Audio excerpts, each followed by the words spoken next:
नेपाली जनताले ल्याएकै होइन यो गणतन्त्र। सक्रिय राजतन्त्र नराख्ने भने राज संस्था फ्याँक्ने भने होइन। उहाँ तपाईँ विदेशमा गएर एउटा सम्झौता गरेर आउनुभयो, यहाँ आधा रातमा तपाईँले नचाहिँदो काम गर्नुभयो, कहाँ ल्यायो नेपाली जनताले? उहाँ लिखितमा सम्झौता गरेर आएको यो दलहरू यिनीहरू त बेइमान भएर यहाँ आएर नचाहिँदो काम गरे पो त। नेपाली जनताले त्यो जुलुस हिँडेको, नेपाली जनताले यो सबै गरे राज संस्था फ्याँक्नको लागि थिएन। यत्रो आन्दोलनभरि कहाँ संहिता भन्ने शब्द कहाँ छ मलाई बताउनु? र जुन सम्झौता गरे उनीहरूले वहाँ 12 बुँदे कहाँ छ त्यहाँ सम्झौता मलाई देखाउनु?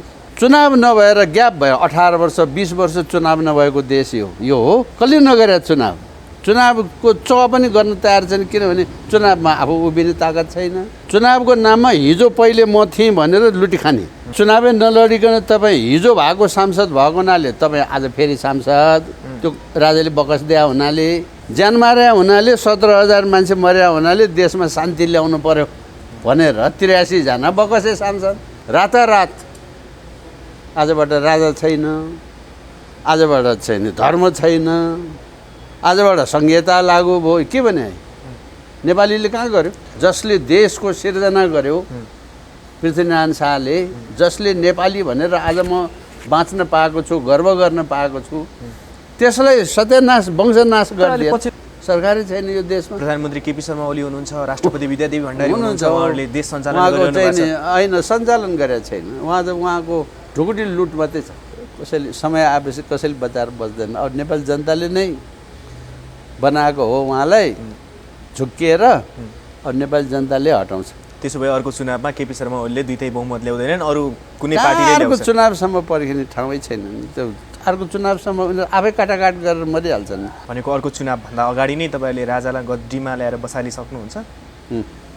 अब चाँडै नै जति दिन ढिला गर्यो त्यति दिन देशलाई नोक्सान। भनेको आजबाट केपी शर्मा ओलीको दिनगन्ती सुरु भयो? अस्ति नै भइसक्यो हो, उहाँ बिचबिचमै पुगिसक्नुभयो। आजबाट सुरु भयो होइन, गन्ती त सुरु भइराखेकै छ। 3 पटक 4 पटक 5 पटक उमेर सच्याएर नक्कली भएको प्रधान न्यायाधीशलाई घुँडा टेकाएर राष्ट्रपतिले टिका लगाइदिया हुनाले उसलाई तकमा हेर्नु त गति लाज लाग्दैन? अलि शरम भन्ने कुरा हुँदैन? धेरै कुरा मिलाएर जान अझै पनि सक्छ। त्यो गर्नु भएन भने त जबरजस्ती फाल्नु पऱ्यो नि। जबरजस्ती फाल्ने भने संविधान च्यात्नु पऱ्यो नि। संविधान च्यातेपछि त नोक्सान के हुन्छ त्यो हुनेलाई थाहा हुन्छ। भनेको अब दुईटै बहुमतको पाएको सरकारले पनि चाँडै क्षति बिहोर्नु पर्ने समय आइसक्यो।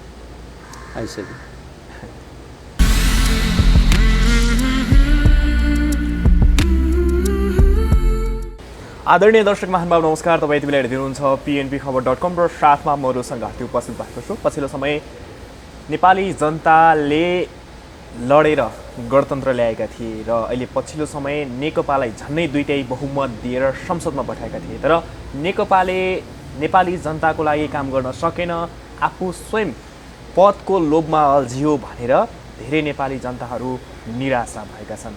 यसैसँग सम्बन्धित पछिल्लो समयको समसामयिक विषय र गणतन्त्र व्यवस्थालाई चाहिँ अब परिवर्तन गर्नुपर्छ, यसको विकल्प खोज्नुपर्छ, यसले चाहिँ नेपाली जनताको हितमा काम गर्न सकेन भनेर धेरैले आवाज उठाउन थालेका छन् र अहिलेका सत्तामा रहेका केही व्यक्तिहरूलाई प्रश्न चिन्ह पनि खडा गरेका छन्। यिनै विषयमा कुराकानी गर्नको लागि आज हामीसँग राष्ट्रिय शक्ति नेपालका अध्यक्ष एवं पूर्व मन्त्री किशोर बहादुर विष्ट हुनुहुन्छ। नमस्कार सर, स्वागत छ।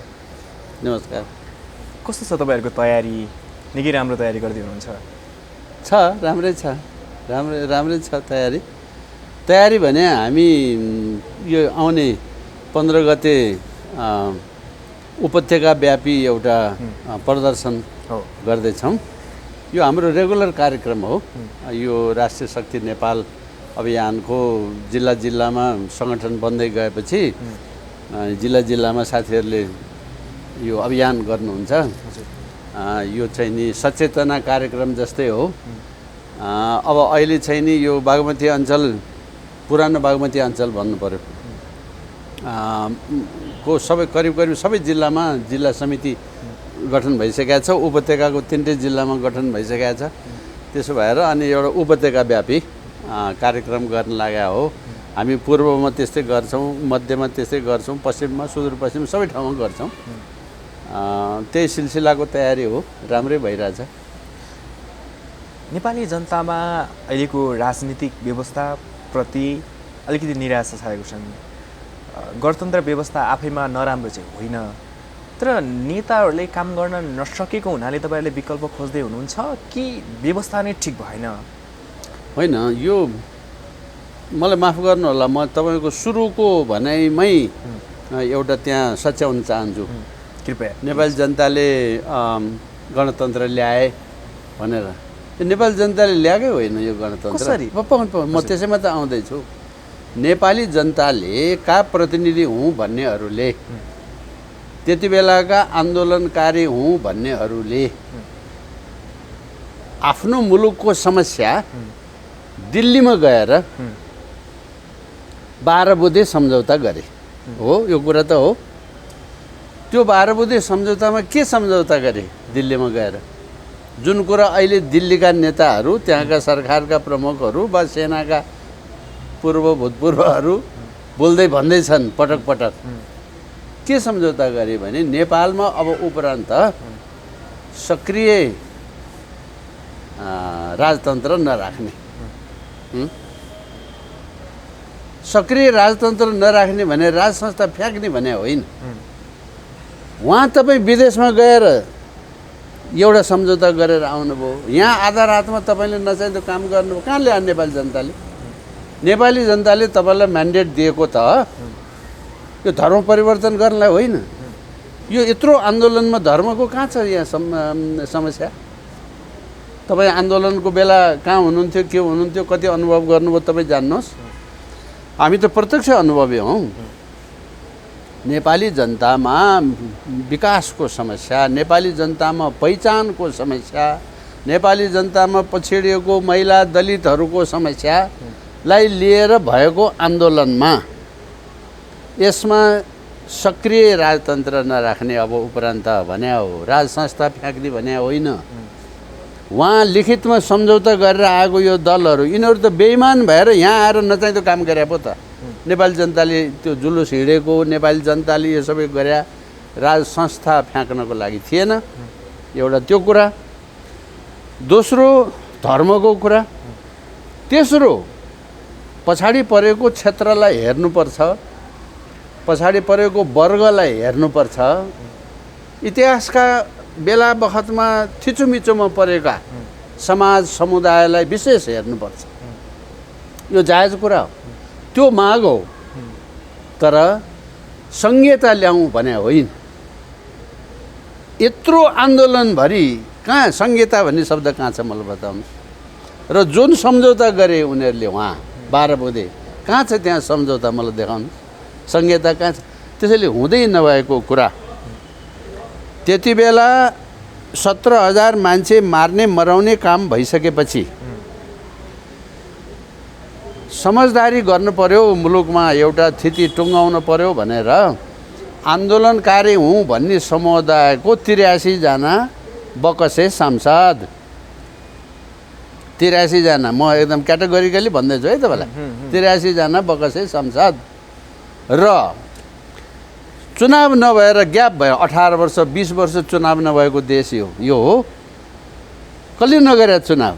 चुनावको पनि गर्न तयार छैन, किनभने चुनावमा आफू उभिने ताकत छैन। चुनावको नाममा हिजो पहिले म थिएँ भनेर लुटी खाने। चुनावको अवधि सकेर घर बसिसकेका सांसदलाई राजाले पुनर्स्थापना गरिदिएर, अब तपाईँले चुनावै नलडिकन तपाईँ हिजो भएको सांसद भएको हुनाले तपाईँ आज फेरि सांसद, त्यो राजाले बकस दिया हुनाले, ज्यान मार्या हुनाले, 17,000 मान्छे मर्या हुनाले देशमा शान्ति ल्याउनु पर्यो भनेर 83 जना बकसे सांसद बसेर यही हो जनताको प्रतिनिधि भनेर स्वयं घोषणा गरेर, आफैलाई घोषणा गरेर संविधान बनाउँछु भनेर 3 वर्षको लागि बसेर 3 वर्षसम्म गफै मात्रै गरेर खाएर त्यस पछाडिको संसदीय चुनाव मै हुँ, म दोस्रो पटक पनि भएँ भनेर आफैलाई घोषणा गरेर, कसैले चुनाव गरे हो, कसैले जिताएको हो, त्यति गरेर रातारात आजबाट राजा छैन, आजबाट छैन धर्म छैन, आजबाट संहिता लागू भयो, के भने नेपालीले कहाँ गर्यो? तर पछिल्लो समयको त्यसो भएको हुनाले मेरो घटनाक्रमले- तपाईँको सुरुको अब यो जनताले भने यस्तै हुन्छ, सडकमा हाउ गरेपछि हुन्छ, लुटेपछि हुन्छ, जबरजस्ती गरेपछि हुन्छ, मान्छे मारेपछि हुन्छ भए अर्को कुरा हो। नभए यो कुनै विधिवत रेस्पोन्सिबल जिम्मेवार र विधिवत राजनीतिक प्रक्रिया नै होइन। अब आन्दोलनमा त जे पनि हुन्छ नि भाइ भन्ने भए अब यो अर्को कुरा भयो होइन। तपाईँ त्यसो भन्नुहुन्छ भने मेरो तपाईँलाई जवाफ छैन। तर यो आयो कसरी? तर पछिल्लो समयको घटनाक्रम सिनारियोले हेर्दाखेरि प्रदेश नम्बर 5 को सभा हलमा जुन घटना देखियो, कुर्सी तोडफोड, सङ्घीय उसमा पनि संसदभित्र पनि कुर्सी तोडफोडका धेरै कार्यक्रमहरू देखियो। त्यस कारणले गर्दा पनि अहिले पछिल्लो समय यही व्यवस्था धान्नका लागि विदेशबाट ऋण ल्याउनु पर्ने स्थिति देखियो। त्यही भएर अहिले पछिल्लो समय संहितामाथि प्रश्न चिन्ह खडा भएको छ। त्यो पनि नेकपाभित्रकै मन्त्री समेत भइसकेका व्यक्ति गोकुल प्रसाद बास्कोटाले द्वन्द्व व्यवस्थापनका लागि मात्रै हामीले संहिता मान्दैका हौँ, होइन भने यो देशलाई संहिता खाँचो छैन। यस्तो यो तिर्ताली उडन्ती कुरा क्या, जुन कुरा होइन, जुन कुरा व्यावहारिक छैन, त्यसो किन गरे त्यस्तो नचाहिँदो एक्सपेरिमेन्ट? म तपाईँलाई भनौँ 232वटा देश छ यो आजको पृथ्वीमा, ग्लोबल 232वटा देशमा 24वटा देशमा संहिता छ। 200 देशमा त संहितै छैन। त्यो संसारभरि चाहिँ संहिता नभएर हुने, यहाँ चाहिँ तपाईँलाई नभएको कुरा छैन, हुँदै नभएको कुरा, जनताले नमागेको कुरा, सम्झौतामा नभएको कुरा, भारबुदैमा नभएको कुरा ल्याउनु कसले भन्यो? के बुद्धिले ल्याएको? के बुझेर ल्याउनु पर्यो? म त राजनीतिक शास्त्रको विद्यार्थी हुँ। म विश्वविद्यालयमा राजनीतिक शास्त्र पढाउँथेँ। मेरो विषय नै त्यही हो। यसको फाइदा के हुन्छ, बेफाइदा के भन्नुहुन्छ भने 1 2 3 4 5 6 7 8 म कण्ठ भन्न सक्छु। भनेर हुन्छ र? व्यवहार बुझ्नु पर्यो। अमेरिकामा संहिता ठिक हो, त्यस कारण नेपालमा संहिता ठिक हुन्छ। अस्ट्रेलियामा संहिता चालु छ, यहाँ पनि संहिता भए हुन्छ। त्यो पनि तर्क हो। स्विजरल्यान्डमा संहिता हुन्छ, नेपालमा किन हुन्न? यो पनि तर्क हो। हाम्रो मुलुक, हाम्रो व्यवस्था, हाम्रो अवस्था, हाम्रो शिक्षाको अवस्था, हाम्रो सैनिक अवस्था, हाम्रो भौगोलिक अवस्था, हाम्रो आर्थिक क्षमता, हाम्रो संस्कार, हाम्रो चाहिँ नि मेचीदेखि महाकाली जमिन भूभाग संसारसँग मतलब छ यो कुरा। त्यसै रहर गरेर मनपरी गरेर हुने कुरा होइन। अब बुझ्नु सुन्नुसँग तपाईँ गाउँमा टेस्ट पासैले जान्ने हुन्छ नि, मैले जति कहिले बुझाएको छ र भन्छ, ऊ अमेरिकाको राष्ट्रपतिलाई गजबसँग गाली गरेर हुन्छ। अब त्यो टेस्ट पासैले कति बुझाएको छ र के भन्छ त्यो, त्यसका भरमा सिँगै गाउँ दौडिन थाल्यो भने त बर्बाद भयो नि। त्यसैले हेर्नुहोस्, यो धेरै हार हुको भरमा नबुझिकन जबरजस्ती बोली भनी गरेर बल मिचाएर थिचोमिचोले नगरे मेरो ज्यान जान्छ डरले। तँलाई के थाहा छ? मैले भने मान्ने मान नभए देखा जाएगा। तपाईँलाई चाहिँ नि अर्कै प्रलोभनले तपाईँ अब अहिले झसङ्ग सबै देख्दै बुझ्दै आएपछि 12 बुद्धि समझदारी अनुसार सबै काम गरे भए पश्चिमाबाट यी नेताहरू सकिन्थे भनेको पश्चिमाबाट पनि यी नेताहरू चलेका रहेछन् भन्ने भयो होइन? पश्चिमाबाट त के भन्नु, यो देशबाट चलेकै होइन, विदेशबाट भनौँ न। विदेश भनेको हो, अब त्यसको लामो व्याख्या हुन्छ फेरि हो होइन, कति पर र कति नजिक। त देशको माटो सुहाउँदो, देशको जीवन सुहाउँदो, देशको जनता र प्रणाली सुहाउँदो चिज नभएर एउटा कुरालाई फ्याँक्न पर्यो, चित्त नबुझेको कुरा हटाउनु पर्यो भने त्यसमा आवश्यक सुधार भन्दा त्यो चिजै सिँगै तपाईँलाई चाहिँ घर जाडो भयो भने घरको दलिन बाल्ने अनि न्यानो ताप्ने, त्यस्तो भयो यो। तपाईँ जाडो भयो त जाडो न्यानो पार्ने उपाय खोजी गर्नु पर्यो। दलिन बाल्ने त सबैभन्दा सजिलो उपाय भयो नि। आफ्नै घरको दलिन त्यो तापुन्जेल ठिकै भयो, त्यसपछि सक्यो। अहिले त्यही गति भयो भएको यसो हो। तर तपाईँहरूले यसरी अब चाहिँ यो व्यवस्था ठिक भएन, अब फेरि राजसंस्था पुनः ल्याउनु पर्यो भनिरहँदाखेरि 12 बुद्धे समझदारी अनुसार यी नेताले काम गरेनन्। नै मैले 12 बजे त तपाईँलाई एउटा उदाहरण दिएको। मैले भने चाहिँ के भने हामी चेतना जगाउने काम गरिरहेका छौँ। यो हाम्रो अभियान हो। कि नेपाललाई यसो गर्यो भने राम्रो हुन्छ है भन्ने हाम्रो विचार हो। तपाईँलाई चित्त बुझ्दैन, यसमा सहभागी नहुन सक्नुहुन्छ। होइन भने तपाईँले यो किन भन्या भनेर बहस गर्न सक्नुहुन्छ। बहस गर्नु भएपछि तपाईँको मेरो लम्बे चौडे बहस भएपछि तपाईँलाई यो त ठिकै रहेछ भनेर तपाईँ मेरो सहयोगी हुन सक्नुहुन्छ, या चित्त नबुझेपछि आफ्नो बाटो लाग्न सक्नुहुन्छ। मत भिन्नता आफ्नो ठाउँमा छ। अहिले हामीले चाहिँ नि यो यसरी नेपालको हित नेपालीको लागि निषेध गरेर होइन, कसैलाई जबरजस्ती कुनामा धक्कलेर फ्याँकेर होइन, सबै नेपाली एक ठाउँमा बसेर कसरी गर्न सकिन्छ, यो हो अहिलेको चिन्ता। जसले देशको सिर्जना गर्यो पृथ्वीनारायण शाहले, जसले नेपाली भनेर आज म बाँच्न पाएको छु, गर्व गर्न पाएको छु, त्यसलाई सत्यानाश वंशनाश गरिदियो। पछिल्लो समयको अलिकति आरोपको विषयमा कुरा गरौँ न। जसरी भारतले चाहिँ 12 बुझ्दे सहमतिमा सम्झौतामा चाहिँ नेपाललाई चाहिँ हिन्दू सनातन राष्ट्र घोषणा गर्ने अनि त्यस पछाडि सक्रिय राजतन्त्रलाई अन्त्य गरेर राजतन्त्र चाहिँ राख्ने भन्ने जुन थियो त्यो चाहिँ नेपालका राजनीतिज्ञले मानेनन्। त्यस कारणले गर्दा भारतको भनाइअनुसार, भारतले सञ्चालन गरे अनुसार तपाईँहरू जस्तो व्यक्तिहरूले यसरी आन्दोलन गर्दै हुनुहुन्छ भन्ने आरोप नै त्यो नबुझ्या मान्छेले भन्ने कुरा हो। यो जुन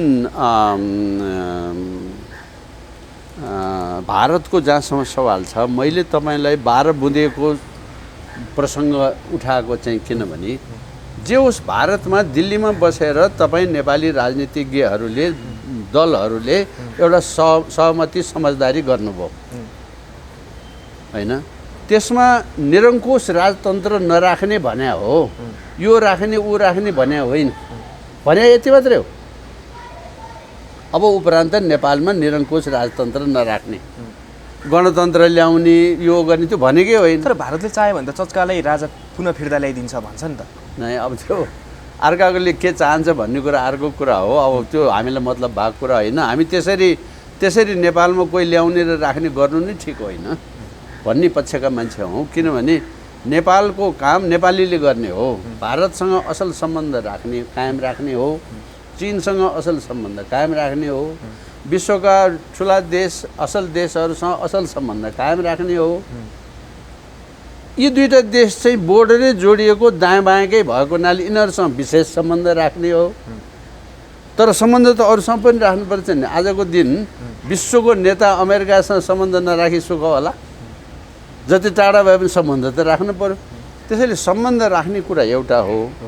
आफ्नो मुलुकको आफ्नो घर सञ्चालन गर्ने कुरा आफ्नो घर सञ्चालन गर्नु भने अर्काको विरुद्धको लागि होइन, अरूको अहितको लागि पनि होइन, कसैको विरुद्ध कोही दुईटा थरीलाई जुदाउनको लागि पनि होइन। त्यसैले हामीले हाम्रो मुलुकको राजनीति हामीले सञ्चालन। तर 2007 सालको आन्दोलन, 2046 सालको आन्दोलन, 2063 सालको आन्दोलन सबै भारतकोले सञ्चालन गरे अनुसार नेपालका नेताहरूले चले भन्ने छ। अब तपाईँहरूले भन्ने छ होइन, यथार्थ तपाईँले जोडिनुहुन्छ होला, त्यसमा पनि तपाईँहरूलाई त्यो आरोप त लाग्छ नि। तपाईँले भन्नुभयो सत्य हो, यो कटु सत्य हो भन्ने मात्रै होइन, हो नै त्यही भएको छ। जुन राम्रो होइन भन्दैछु म होइन। नेपालको राज्य व्यवस्थाको सञ्चालन, नेपालको निर्णय नेपालीले गर्नुपर्छ। के जरुरी थियो म यही भन्दैछु। जब 7 दल मिलेर त्यो काम गर्नु छ भने नेपालमै बसेर गरे भने त हुन्थ्यो नि। तपाईँ दिल्ली किन जानु पर्यो? नेपालमा त्यो वातावरण नभएर होला। अनि के वातावरण छ त्यही त भन्छु। त्यो भन्नु पऱ्यो नि त। 7 सालमा पनि त्यही काम गरे, त्यो गलत भयो। ऊ बेलामा गरे चाहिँ ठिक भयो, अहिले गरे बेठिक भयो भने होइन। मैले आफ्नो मुलुकको आफ्नो घरको ताल्चा साँचो आफैले प्रबन्ध गर्नु, अर्कालाई दोष नलाउनु भन्छ नि। अहिले हामी 12 बुँदे भएर अर्कोलाई दोष लगाइरहेछौँ। किनभने बाहिर समय त नेपालका प्रधानमन्त्रीलाई भारतीय राजदूतहरू चप्पल पड्काउँदै प्रधानमन्त्रीको बेडसम्म पुग्थे। अहिले चाइनाका राजदूतहरू पेन्सिल हिल पड्काउँदै नराम्रो प्रधानमन्त्रीको कोठा चार्छन्। नराम्रो, म यही त भन्दैछु। यो यस्तो कुराको विधि व्यवहार नराम्रो, जसले गरे पनि नराम्रो, जहिले गरे पनि नराम्रो। मैले यसले गरे चाहिँ नराम्रो, अस्ति गरे चाहिँ राम्रोवाला कुरा होइन, यो नराम्रो। नेपालीमा त्यो स्वाभिमान र त्यो आत्मसम्मान हुनु पर्यो। विधि व्यवहार त्यही अनुसारको हुनु पर्यो। मित्र हुन पाइन्छ, मित्र हुनुपर्छ, मित्र हुन जरुरी छ। त मित्र हुनुको मतलब तपाईँ अपमानित हुनु, तपाईँ हेपिनु, दलिनु, पिसिनु होइन नि। त्यो चाहिँ जसले गरिन्न राम, यसमा त कुनै दोहोरो तर्कै छैन। हामी त क्लियर कट विचार छ यसमा। तर त्यसरी हस्तक्षेप नेपालमा भइसक्यो। अब तपाईँहरूले भने जस्तै राजा पुनः फर्किसके पछाडि त्यो हस्तक्षेपबाट बाहिर जान सक्नु होला र? नगइसुकै छैन नि। नभए राजा हुनुको के अर्थ भयो? अर्थै छैन, नगइसुकै छैन। त्यो जान सक्ने र नसक्ने त कति तपाईँमा भर पर्छ। हेर्नुहोस्, मैले तपाईँलाई असल व्यवहार गर्छु, असल सम्मान गर्छु, सम्मानयुक्त विधि व्यवहारमा हामी मित्र हुन चाहन्छु। जब मलाई पर्दाखेरि चाहिँ म तपाईँको खुट्टा समातेर जे मन लाग्यो त्यो गर्ने, अनि तपाईँले मलाई न्याग्नु भयो भनेर म यहाँ रुवाई गरेर त हुँदैन नि। आफ्नो बेला ठाउँमा बस्नुहोस् न। तपाईँले मलाई दुश्मनी गर्नुपर्ने केही कामै छैन नि। हामी असल मित्र भएर सधैँ बस्न सक्दैनौँ र। तर म चाहिए बेला चाहिँ तपाईँलाई गर्न नहुने व्यवहार गर्ने, अनि अरू बेला मलाई यस्तो व्यवहार गर्यो भनेर कराएर हिँड्ने, त्यो त कुनै तरिका भएन। अहिलेको नेपाली राजनीतिमा भएको ठुलो कमजोरी विषय यही तपाईँले भन्नुभएको सही कुरा हो, सत्य कुरा हो। र त्यसैबाट हामी मुक्त हुनुपर्छ। र नेपाली जनता यो चाहन्नन् भन्ने कुरा यहाँको शासकले बुझ्नुपर्छ। भोलि राजाले पनि बुझ्नुपर्ने कुरा यही हो।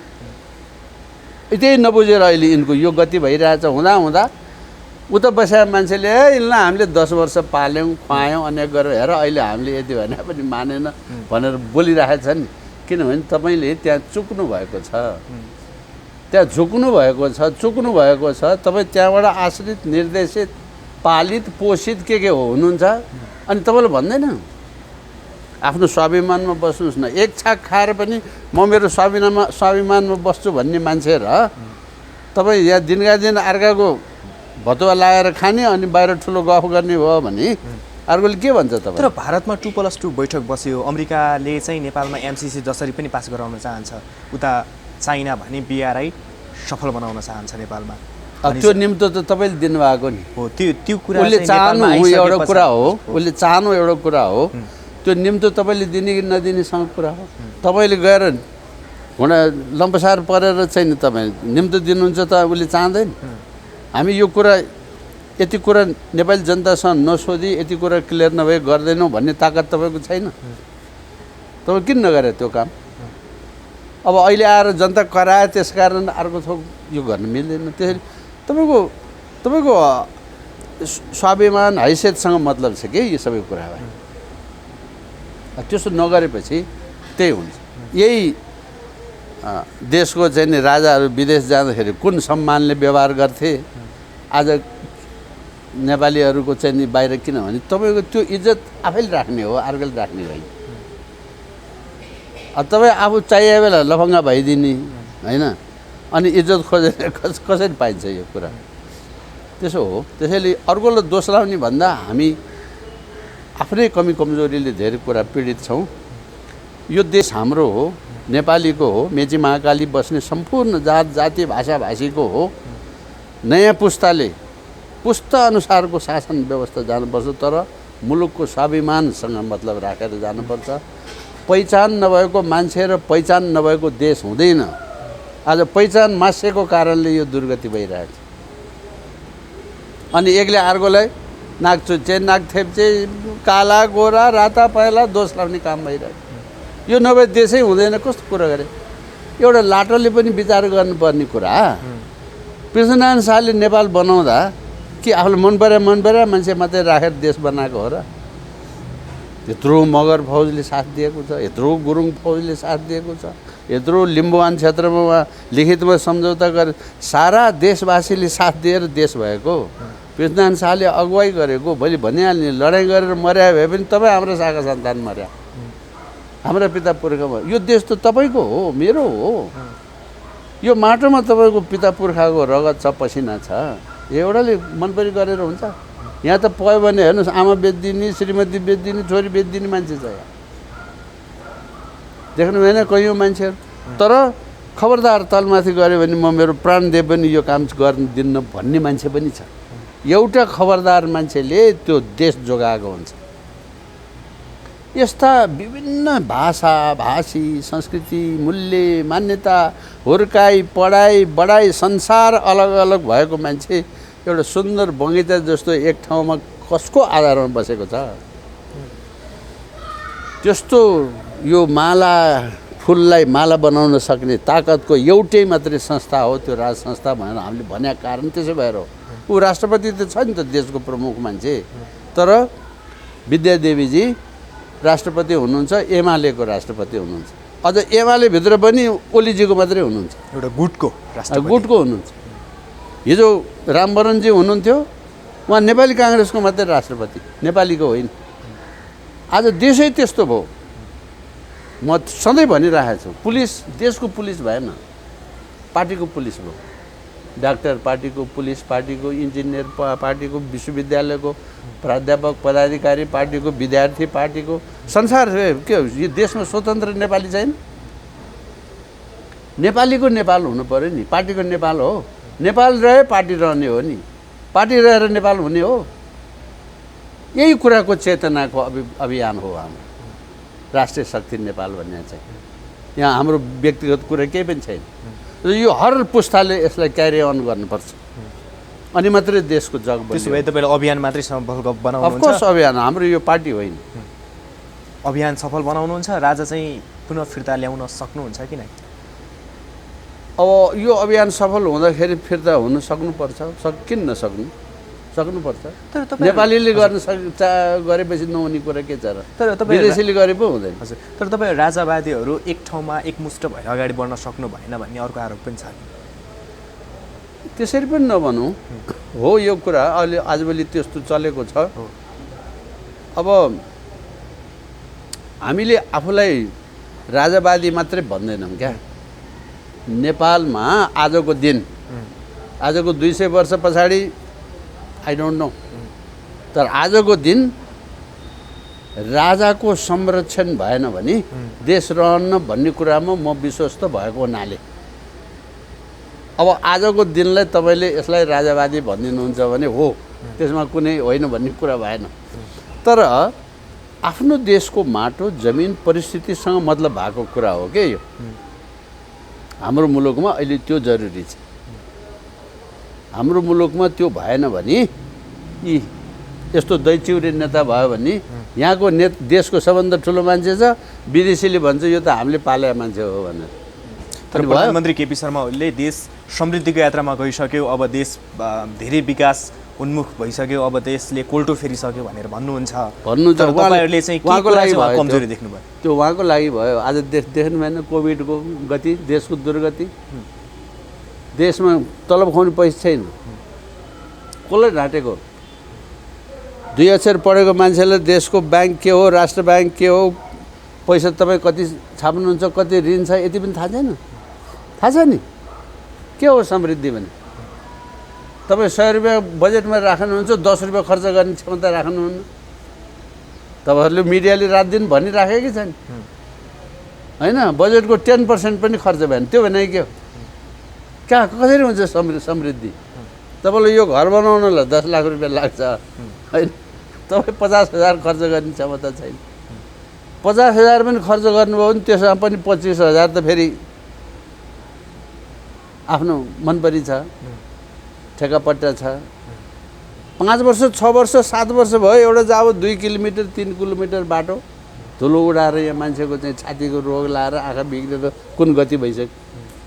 रात दिन तपाईँहरूले भनिराख्नु भएको छ। नेपालमा त रेल आइसक्यो, अब सुरुङ मार्ग सुरु भइसक्यो देशमा भन्नुहुन्छ। त विदेशीले बनाइदिएपछि हुन्छ नि सबै कुरा। देश कुनै दिन चामल धान निर्यात गर्ने देशबाट आज मागी खाने देश भयो।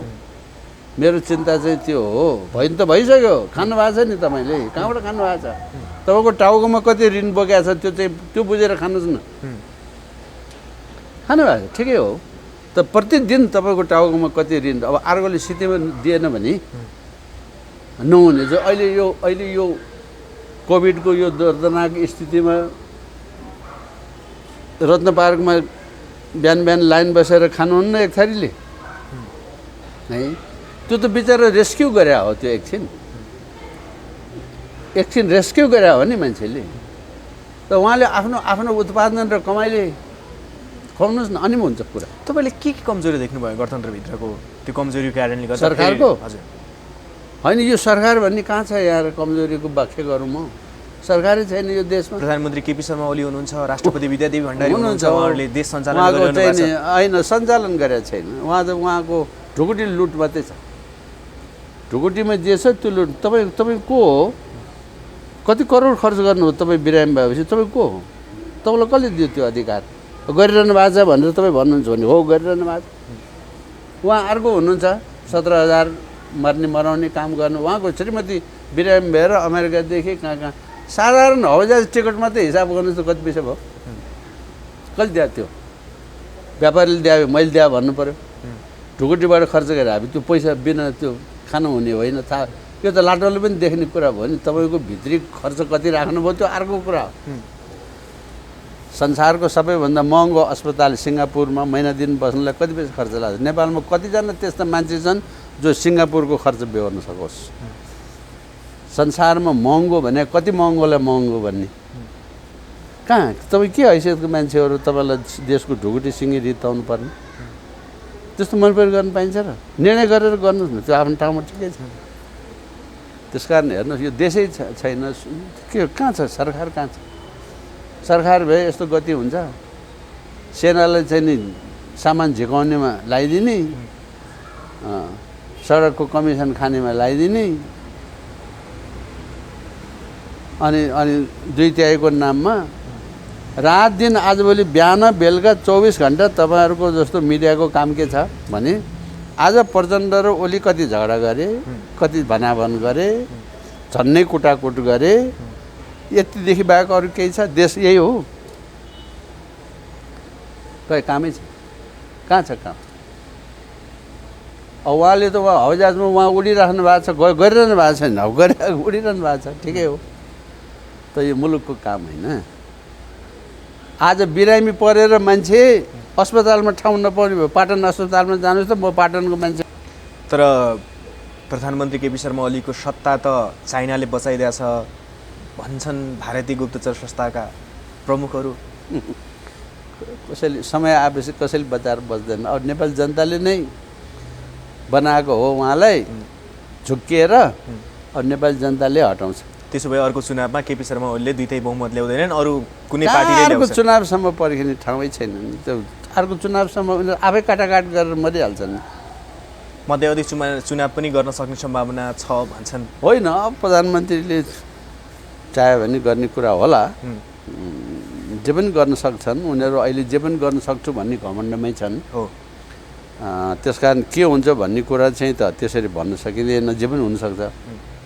तर जे भए पनि देशको हित नहुने काम भइरहेछ दुःख लागेको कुरा चाहिँ यति मात्रै हो भनेको अर्को चुनावभन्दा अगाडि नै तपाईँले राजालाई गद्दीमा ल्याएर बसाली सक्नुहुन्छ सक्छ कहिलेसम्म अब तपाईँले भनिसक्नु भने अर्को चुनावभन्दा अघि नै भनेपछि अब चाँडै नै जति दिन ढिला गर्यो त्यति दिन देशलाई नोक्सान यो 600वटा राजा पाल्न सकिँदैन देशमा त्यो 600वटा राजा पाल्ने क्षमता छैन भनेको आजबाट केपी शर्मा ओलीको दिनगन्ती सुरु भयो अस्ति नै भइसक्यो हो उहाँ बिचबिचमै पुगिसक्नुभयो आजबाट सुरु भयो होइन गन्ती त सुरु भइराखेकै छ उहाँहरूले नै गरिरहनु भएको छ नि गन्ती उहाँहरूले गरिरहनु भएको छैन के तपाईँहरू जस्तै अभियन्ताहरूले यिनीहरूलाई सत्ताबाट हटाएर हामी यिनीहरूको सम्पूर्णको सम्पत्ति छानबिन गर्छौँ र त्यो त भोलि आउने उसले गर्छ भोलि आउनेले त्यति पनि गरेन भनेदेखि त देशै बाँकी रहँदैन यस्तो मनपरी लुटको पनि छानबिन नहुने यस्तो डकैतको पनि छानबिन नहुने यस्तो ज्यानमाराको पनि छानबिन नहुने यस्तो भ्रष्टाचारीको पनि छानबिन नहुने हो भने के को चाहिँ छानबिन हुन्छ यस्तो नकचरा भन्छ नि तपाईँ भ्रष्टाचार छानबिन गर्ने अधिकारी तर तपाईँले भ्रष्टाचार छानबिन नगरिकन निस्किनु भएको हुनाले तपाईँलाई तकमा अस्ति एउटा भ्रष्टाचारको हाकिमलाई त्यस्तो भएन किन तपाईँले तकमा लाग्यो भन्दा तपाईँले भ्रष्टाचारको छानबिन नगरे हुनाले 3 पटक 4 पटक 5 पटक उमेर सच्याएर नक्कली भएको प्रधान न्यायाधीशलाई घुँडा टेकाएर राष्ट्रपतिले टिका लगाइदिया हुनाले उसलाई तकमा हेर्नु त गति लाज लाग्दैन अलि शरम भन्ने कुरा हुँदैन देशको प्रधान न्याय दिने प्रधान न्यायाधीश 5 पटक त जन्ममिति नै सच्याएको मान्छे पर्छ त्यसपछि अर्को न्यायाधीशले प्रधान न्यायाधीशले के गर्यो एउटा ज्यान मारेको छोरालाई बडा मानसिक समस्या भयो अरे भनेर ज्यान मारेर सजाय घटाइदियो श्रीमती मार्या एउटा अफिसर थिएन उसको सजाय बेसरी घटाइदियो किनभने प्रधान न्यायाधीशलाई उसको छोरोसँग माया लागेछ छोरोलाई मानसिक तनाव भयो अरे बाउ जेल पर्या हुनाले ल यस्तो त न्यायाधीश छ म तपाईँलाई किन यो व्यक्तिको कुरा गरिराखौँ भने त्यसो भयो अब तपाईँहरूले राजा ल्याउने सङ्केत गर्नुभयो त्यो सङ्केतका बिन्दुहरू के छन् होइन पहिले त अब जनता तातेर सडकमा आउनु पऱ्यो नि हाम्रो त यही सचेतना फैलाउने अभियान हो हामी त्यो काम गरिरहेका छौँ अब चाँडै थाहा हुन्छ तपाईँलाई यो आजै म चाहिँ तपाईँलाई यो त्यसरी नभनौँ अब सचेतनाको काम भइरहेको छ यसको दिन प्रतिदिन प्रगति छ चाँडै थाहा हुन्छ भनेको अहिलेका सरकारबाट हामीले सुख पाउन सक्दैनौँ त्यो सुख पाउनलाई त घरको अभिभावक जिम्मेवार बुझेको रेस्पोन्सिबल मान्छे भएन सन्तानले सुख पाउने हो त्यो अभिभावकै त्यस्तो छ अनि कसरी सुख तर तपाईँले त्यो भनिरहँदाखेरि धेरैले त अब केपी शर्मा ओलीको विकल्प खोज्नुपर्छ मात्रै भन्छन् त्यसको साटो अरू प्रधानमन्त्री ल्याउँदा ठिकै हुन्थ्यो कि ठिकै चल्थ्यो कि फेरि व्यवस्था परिवर्तन गर्ने यो लामो प्रक्रिया चाल्नुभन्दा प्रधानमन्त्रीबाट केपी शर्मा ओलीलाई हटाइदिने अर्को मान्छेले लिएर राख्दा हुँदैन त्यसको विभिन्न उपाय र विधिहरू छ है मूल कुरा यो संविधान काम लाग्दैन यो संविधानमा मेजर परिवर्तन जरुरी छ अब तपाईँले यसलाई एउटा चाहिँ नि बौद्धिक ढङ्गले राम्रो तरिकाले निषेध नगरिकन यसलाई सच्याउने काम गर्नुभयो भने धेरै कुरा मिलाएर जान अझै पनि सक्छ त्यो गर्नु भएन भने त जबरजस्ती फाल्नु पऱ्यो नि जबरजस्ती फाल्ने भने संविधान च्यात्नु पऱ्यो नि संविधान च्यातेपछि त नोक्सान के हुन्छ त्यो हुनेलाई थाहा हुन्छ कुरा यसो भनेको यो संविधानले देश चलेन यो संविधान फेर्नु पऱ्यो व्यक्तिपट्टि नजाऊँ किन त्यो व्यक्तिले त्यस्तो बेकायदा गर्ने हैसियत भएको यो गलत संविधानको कारणले तपाईँको शक्तिको सन्तुलन बिग्रियो तपाईँ जे गरे पनि हुने कुरा मैले होइन स्वयं ओलीको पार्टीको नेताहरूले रात दिन भनिरहेको छ नि प्रधानमन्त्री स्वेच्छाचारी भयो भनेर त्यसको औषधि के हो भन्दा शक्ति सन्तुलनको व्यवस्था गडबड भयो शक्ति सन्तुलन ठिक ठाउँमा राखेको भए ऊ यति स्वेच्छाचारी हुँदैन थियो त्यति बेला मनपरी गरे अहिले उनीहरू आफै बौला जस्तो कराइरहेका छन् मैले के भन्नु पर्यो दिनका दिन देख्नु भएन स्वयं कसले भनिरहेछ भने हिजो 2 पटक प्रधानमन्त्री भएकोले हिजो 3 पटक प्रधानमन्त्री भएकोले हिजो 5 पटक प्रधानमन्त्री भएकोले आफू प्रधानमन्त्री अथवा आफूले पद नपाएको आफ्नो मान्छेहरूले पद नपाएको रिसमा त्यो प्रधानमन्त्रीले आरोप लगाए भन्ने मात्रै भित्री स्वार्थ होला तर उनीहरूको कुराको पछाडि दम छ कि छैन यो तर्क ठिक हो कि होइन कि कुनै पनि प्रधानमन्त्री स्वेच्छाचारी भएको राम्रो होइन त्यसमा ओली स्वेच्छाचारी हुनुभयो भनेर जो भनिरहेको छ त्यो कुरा सत्य हो कि होइन त्यो सत्य हो भने त्यो उसलाई पनि त लागु हुन्छ नि मेरो भनाइ बुझ्नु त्यसैले यो चाहिँ फेरबदल जरुरी छ अब फेरबदल कसरी हुन्छ भन्ने कुरासँग तपाईँको प्रश्नसँग सम्बन्धित छ यो ठिकै छ हेरौँ न अलि दिन भनेको अब 2/3 बहुमतको पाएको सरकारले पनि चाँडै क्षति बिहोर्नु पर्ने समय आइसक्यो हस् यहाँको कार्यक्रम सफल रहोस् शुभकामना धन्यवाद तपाईँको यो लोकप्रिय सञ्चार माध्यमबाट मैले नेपाली जनताको सामुन्ने 2टा कुरा राख्ने मौका दिनुभयो त्यसको लागि आभारी छु म तपाईँहरूकै मार्फतबाट यो 15 गतेको कार्यक्रममा मैले भनेका बोलेका कुराहरू जायज छन् भने त्यसलाई साथ दिनको निमित्त आइदिनुहोस् अनि जति सक्या चाँडो नचाहिँदो कुरा र कामलाई बिदा गर्न सजिलो हुन्छ धन्यवाद हस्